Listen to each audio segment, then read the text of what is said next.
Portugal registra a maior inflação dos últimos 30 anos e as consequências do aumento dos custos de bens e serviços estão à vista.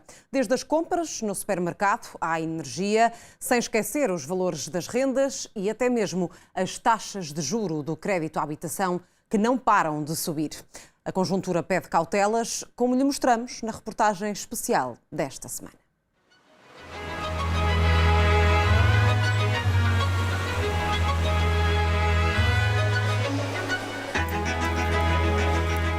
Todos os meses tem que se fazer contas. E um dos focos é analisar como e onde poupar. Vendia as alfaces a 40 cêntimos, agora estou a vender 80. Cada vez pior, preços mais caros, as pessoas cada vez compram menos, não há poder de compra, não há dinheiro. Está a subir muito. Já tenho isso há umas semanas a este preço. Mas sobe, sim. O que é que está mais barato? Diga-me lá. Barato. São as baratas, não é? As coisas não estão nada baratas, Sr. Vicente. É o que mais se ouve. Tudo está mais caro. E em relação às sementes, em relação aos adubos, os adubos se calhar aumentaram 50%. Portanto, por isso é que nós também não podemos pôr os nossos legumes muito baratos. Os espinafres, nem tanto. Vendi a 1,20, agora estou a vender 1,5. Pronto, nem tanto. Mas a alface foi o dobro, por exemplo. O tomate usava a estar a um euro e havia outros a 99, agora é tudo 2 euros e tal. E é assim, a alface a mesma coisa. Também vale a pena vir ao mercado do que nas grandes superfícies mesmo. 12,5. Quantos brócolos? 12,5 também? Vamos lá, 12,5. Pela banca da Dona Ondina não faltam clientes à procura de alfaces ou de couves para plantar. Quer desta penca? É penca. Quer quantos pés? Ponha 25. Agora vem uma chuvinha, toca a plantar. A senhora está a ver que estas idades é que andam a comprar. Ai. Uma boa alternativa que a pessoa, se tiver no seu quintal, uma couvinha, um nabo, uma alface, uma nabiça, escusam de estar a comprar tudo. Que é mesmo por isso que elas o fazem. Porque é tudo muito caro, agora nesta altura plantamos isto, na altura da primavera plantamos o tomate, o pimento, os pepinos, tudo o que for da altura certa, da época certa. E tendo em conta que agora os produtos estão mais caros, não é, no geral? Isso, pois, ainda mais têm que plantar para terem alguma coisa para comer, senão não é fácil, porque é tudo muito caro. Numa altura em que os preços dos bens essenciais sobem praticamente todos os dias, quem tem um pedaço de terra ainda consegue dar alguma folga à carteira. Geralmente tem colhe muita coisa. Feijão verde, comecei a comer feijão verde em julho ou junho, ainda estou a comer. É o caso de Manuel Colasso, que nos mostra, com orgulho, o feijão verde que produz na horta comunitária de Alvide, em Cascais. É apenas uma amostra do que consegue cultivar ao longo de todo o ano e no meio da cidade. Mas eu tenho aqui não compro, lógico. E agora que os preços também já estão a aumentar, faz diferença? Faz muita diferença, isso é que faz muita diferença. Não nota, mas eu noto que eu vejo os preços todos. É na alimentação que os preços têm subido em flecha ao longo deste ano. A carne, por exemplo, está cerca de 18% mais cara desde o início da guerra e a tendência de aumento segue no mesmo sentido. Porque se o preço da alimentação animal sobe, o da carne é inevitável. E na hora de comprar, os consumidores já começam a fazer grandes cortes. Os custos de produção aumentam, a carne aumenta também, temos de vender mais caro. O problema maior é que as pessoas não têm dinheiro para comprar. Cada vez compram menos, em vez de comprarem 1 quilo, compram 700 gramas e vão comendo assim. Em vez de comerem bifes de vaca, comem bifes de peru, que é mais barato. Nota-se na clientela, nós tínhamos o tanque praticamente cheio os dias do mercado e agora é o que a senhora está a ver. 2, 3 clientes, cada vez menos. Nós, no princípio do ano, vendíamos o bife normal a 9,98. Neste momento está €1 mais caro, 10,98. Agora, as peças mais nobres, a vazia e o lombo, esses aumentaram muito mais. A ordem de quanto? À volta de 5 euros, 6 euros, para aí, em cada quilo. E a tendência é qual? É vender menos. As pessoas procuram menos, está mais caro, compram menos. Não há nada a fazer. Na banca do peixe, os mesmos lamentos. Em média, os preços subiram 18% e a consequência está à vista. É dias altos e baixos. Por acaso hoje está um bocado fraco, está vento, as pessoas não saem de casa. E pronto, também temos a fim do mês. Mas não quer dizer que mais daqui a bocadinho comece mais a aquecer a venda. Olha, eu já vendi há mais de 2 anos ou 3 a pescada a 18. Hoje está a 16,5. Para aquilo que dizem dos preços e coisa, mantém. Abastecer a despensa com bens essenciais custa esta semana 210,43 €, de acordo com as contas feitas pela DEC Proteste e que inclui uma lista de 63 produtos. O preço do cabaz alimentar custa mais 27 € do que antes da guerra. Tem 790 gramas. Quer mais um bocadinho ou fica assim? Fica assim? Tá bom.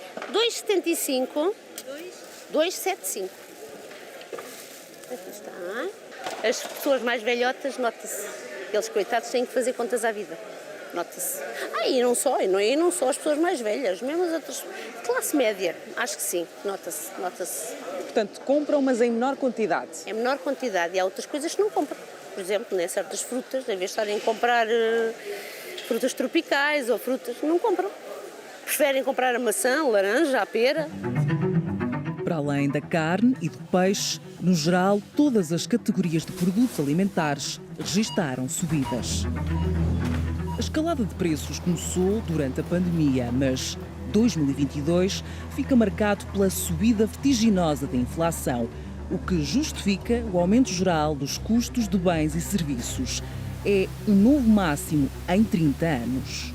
A definição da inflação é uma subida generalizada dos preços. Na medida que os salários não acompanharem essa subida generalizada dos preços, aquilo que nós temos é uma diminuição do poder de compra das pessoas e uma pioria do seu nível de vida. Nesse sentido, é mau que haja inflação, não é? As expectativas que existem para os próximos trimestres é precisamente um abrandamento muito forte da economia. Aliás, apesar de, no caso português, por exemplo, termos tido uma taxa de crescimento bastante robusta em termos homólogos, ou seja, o segundo trimestre deste ano comparado com o segundo trimestre de 2021, essa taxa de crescimento foi bastante pronunciada e percebe-se, porque em 2021 ainda tínhamos um conjunto de restrições à atividade económica por causa da questão pandémica, este ano não tivemos, mas em termos de cadeia, ou seja, trimestre a trimestre, comparar o primeiro com o segundo, com o terceiro, etc., a última taxa de crescimento já foi essencialmente zero, que significa que a economia já abrandou de forma acentuada. Imprescindível na mesa de grande parte dos portugueses, o pão é outro produto que está refém das flutuações de preços, principalmente por causa do aumento dos custos das matérias-primas, como a farinha ou o melaço. Entre agosto de 2021 e agosto deste ano, o preço do pão em Portugal aumentou 15%. A panificação tradicional, neste momento, atravessa uma grande dificuldade. Não só com o aumento das matérias-primas, que nos fez encarecer o produto final, como também a procura tem decrescido. Durante o ano, até à data, os preços foram-se estabilizando das matérias-primas, mas temos informação que no próximo mês vai haver aumentos de outro tipo de matéria-prima que também nos vai afetar. Mas até ao final do ano não vamos refletir mais o preço no consumidor. Albertino Santos trabalha há 30 anos no setor da panificação. Neste momento é a eletricidade que mais o obriga a reajustes nas contas. Felizmente, para nós, como tínhamos preços já contratualizados há 3 anos, no caso do gás, não tivemos essa situação. Conseguimos fazer essa gestão dos custos. No entanto, a parte da eletricidade, os contratos vão começar a negociar e não sabemos até onde é que vai chegar os preços. Em alta está também o preço das casas em Portugal. E nem mesmo o cenário de incerteza pela frente faz arrefecer os preços no imobiliário. Se de alguma forma o cliente nacional está mais expectante em relação à situação atual económica, em relação à subida das taxas de juros e à subida da inflação, paralelamente também o segmento internacional, a procura internacional tem crescido exponencialmente nos últimos meses.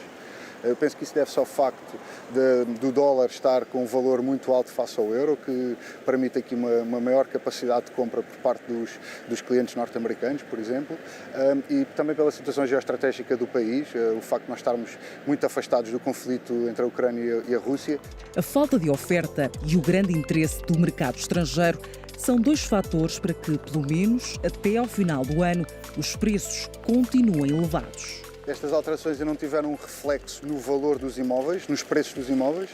Tem tido sim um reflexo na confiança do cliente em poder avançar imediatamente para o negócio. Está um bocado na expectativa a perceber o que é que vai acontecer nos próximos tempos e, portanto, o processo de decisão tem sido um bocadinho mais demorado. Por causa dos bancos também? Sim, os bancos têm criado também de alguma forma aqui um bocadinho mais de cuidado com as condições e com a avaliação que fazem das condições de crédito do cliente, e é natural, se as subidas das taxas de juros se têm verificado, o cliente acaba por ter menor capacidade de chegar a determinados valores em relação aos imóveis que está a pretender comprar. Em plena crise financeira, no início de outubro de 2008, as taxas Euribor superaram os 5,5%. Passados 14 anos, Portugal começa a entrar numa nova situação de aperto. A Euribor a 12 meses, por exemplo, que é a segunda taxa mais utilizada em Portugal, está agora muito perto de chegar aos 3%. Em fevereiro deste ano estava negativa. De acordo com o OCDE, dentro de pouco tempo as taxas de juros deverão atingir os 4%, aumentos que já se refletem nas mensalidades das prestações do crédito à habitação. Isto obviamente cria uma situação de aperto, porque por um lado, aumentando as taxas de juros, estamos a falar de famílias que têm aumento na sua prestação de crédito mensal na ordem dos 50, 100, 200, 300, no limite, a acreditar em alguns cenários mais pessimistas de subida da taxa de juros, até pode chegar aos 400 euros daqui a um ano de aumento da prestação, e por outro lado, quando vão às compras está tudo mais caro. Aumentando os preços e aumentando o preço do crédito, o que acontece é que há uma diminuição acentuada do rendimento disponível e as pessoas começam-se a sentir muito apertadas, não é? Obviamente temos aqui um bocadinho uma quadratura do círculo, no sentido que a subida das taxas de juros está desenhada para tirar poder de compra às pessoas, para diminuir a pressão sobre os preços. Foram vários anos de taxas de juros negativas que permitiram aos consumidores aceder a créditos com menos custos e manter o setor do imobiliário em expansão. A incerteza sobre o que ainda está para vir faz adensar as dúvidas e receios de quem tem dívidas ao banco. Começa a existir alguma apreensão não tanto do que é que está a acontecer e do que já aconteceu, mas daquilo que pode vir a ser o futuro. E essa é uma resposta que infelizmente nós não temos, mas que transforma essa tal apreensão numa coisa mais séria, porque eu digo assim, ok, se a taxa subir 2%, e utilizando a nossa calculadora de evolução de taxa da Euribor, é perfeitamente possível de ver o que é que vai acontecer e eu consigo acomodar isto no meu orçamento, sim ou não. Então, e se não for 2 e for 4? Aqui é que as pessoas começam a ficar mais preocupadas, porque a determinada altura podem não saber se conseguem acomodar nos seus orçamentos essa alteração. Em média, cada português tem 7 créditos, porque há coisas que nós não lhe chamamos um crédito, um cartão de uma determinada marca ou quer que seja, mas que na realidade nós fizemos a compra, deferimos o pagamento e automaticamente, se deferimos o pagamento, aquilo se transforma num crédito que pode ter ou não ter juros, por regra tem, e portanto nós conseguimos perceber que hoje, com esta subida da taxa e com a redução da minha liquidez disponível, eu começo a olhar a dizer assim, será que eu consigo fazer isto tudo de um bolo que me reduza os meus encargos mensais? Com a ajuda de uma empresa intermediária de crédito que analisa, compara e negocia várias propostas nas áreas de crédito à habitação ou crédito consolidado, facilmente se percebe que, apesar das burocracias, na maioria dos casos, fica sempre a ganhar se estudar novas opções. Se nós tivermos um spread de 1,3 e passarmos para um spread de 0,9, que é bem possível de acontecer, estamos a falar daqui de uma redução numa prestação à volta dos 40 euros. 30 e 8 e qualquer coisa euros. Portanto, estamos a falar ao final do ano 500 euros de poupança, o que estamos a falar ao fim de 30 anos de 15 mil euros de diferença. Ou seja, compensa sempre, seja de uma forma, seja de outra, até porque a grande maioria dos bancos, dos principais bancos, suportam os custos de alteração, portanto, não tem encargos com esta ação, tem só o tema de o tempo que demora, a burocracia, mas tirando isso, o ganho que se tem no orçamento familiar compensa largamente.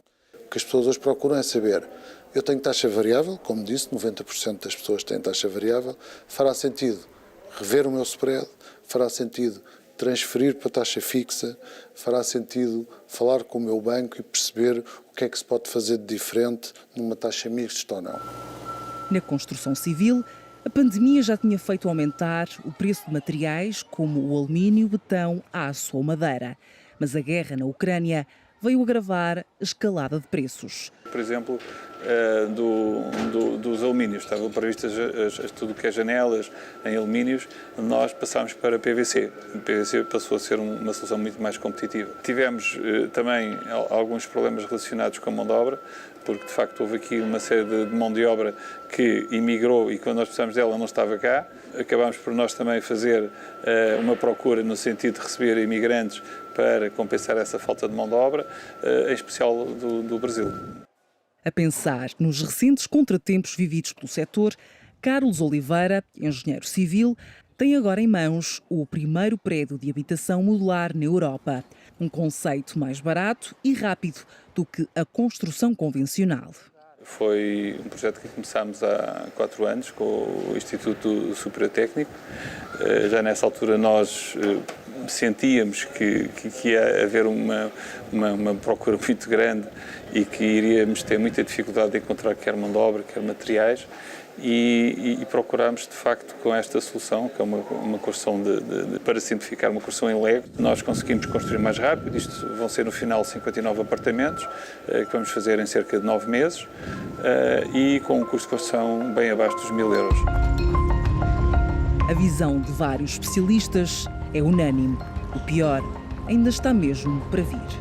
Prevê-se, com a subida das taxas de juros e com alguma contínua disrupção ainda que é observada das cadeias de abastecimento por via do conflito da Ucrânia, aumento dos preços da energia, questão da China, que a atividade económica possa abrandar ainda mais e possamos ter um trimestre de crescimento negativo ou até 2, e então, se tivermos 2, será tecnicamente uma recessão. Esta situação que nós estamos a assistir provavelmente irá agravar-se ainda durante 2023, portanto, isso é claro, mas também quero considerar que pode haver uma forte possibilidade de, ainda em 2023, começar a ser aliviada, ou pelo menos estagnar e parar para poder dar aso a que a economia volte a revitalizar. A minha ideia não é muito